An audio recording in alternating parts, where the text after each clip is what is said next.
కార్యక్రమానికి ఇచ్చేసిన ప్రముఖ దర్శకులు జయంత్ సి పరాంజీ గారికి, అలాగే మా హీరో చంద్రహాస్ గారికి, మా డైరెక్టర్ గారికి, వంశీనందిపాటి గారికి, మిగతా వారందరికీ నా నమస్కారం. అలాగే మీడియా మిత్రులకు నా నమస్కారం. సార్, ప్రేమ అంటే ఇదేరా, ప్రేమించుకుందాంరా, ఈ రెండు సినిమాలు పాటలు తెలుగు ప్రేక్షకులను ఉర్రూతలొగించాయి. నిజంగా ఆ సినిమాలే నేను ఈ సినిమా రంగం రావటానికి ఖచ్చితంగా ఒక కారణం అనుకుంటాను సార్. ఈరోజు మీ ముందర ఉండటం నాకు చాలా సంతోషంగా ఉంది. ఈ కార్యక్రమానికి మీరు రావడం చాలా ఆనందంగా ఉంది సార్.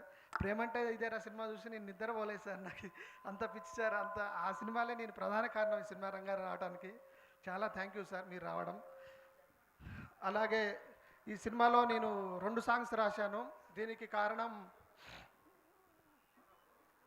ఇప్పుడే విచ్చేసిన ఆది సాయి కుమార్ గారికి వెల్కమ్. శంబాలతో సూపర్ డూపర్ హిట్ అందుకున్న ఆది సాయి కుమార్ గారు వెల్కమ్. యా ప్లీజ్ సురేష్ గారు యూ కెన్ కంటిన్యూ. ఈ సినిమాలో నేను 2 సాంగ్స్ రాశానండి. దానికి కారణం మన ఆర్ఆర్ ధ్రువన్ బ్రో. ఆయన ఒక మ్యూజిక్ డైరెక్టర్, అతను ఒక మంచి లిరిసిస్ట్ కూడా. మ్యూజిక్ డైరెక్టరే కాదు, మంచి లిరిసిస్ట్ కూడా ఉన్నారు తనలో.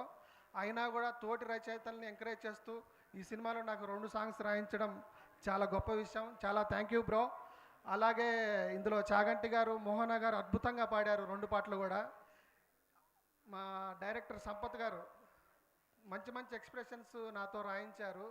అందులో మొదటి సాంగులో అల్లికి ముగ్గులేసిన అల్లికిడాయే మనసున ఉల్లికి పడుతూ చూసిన ఉండుండి గుండెల్లో ఈ గడబిడ ఏందోనని, ఇలాంటి మంచి మంచి ఎక్స్ప్రెషన్స్ రాసే అవకాశం ఇచ్చారు మా సంపత్ గారు. చాలా థ్యాంక్ యూ సార్. అలాగే అందులో మాస్ సాంగ్ ఒకటి రాశాను. అందులో కూడా మంచి ప్రయోగాలు చేయడానికి అవకాశం ఇచ్చారు.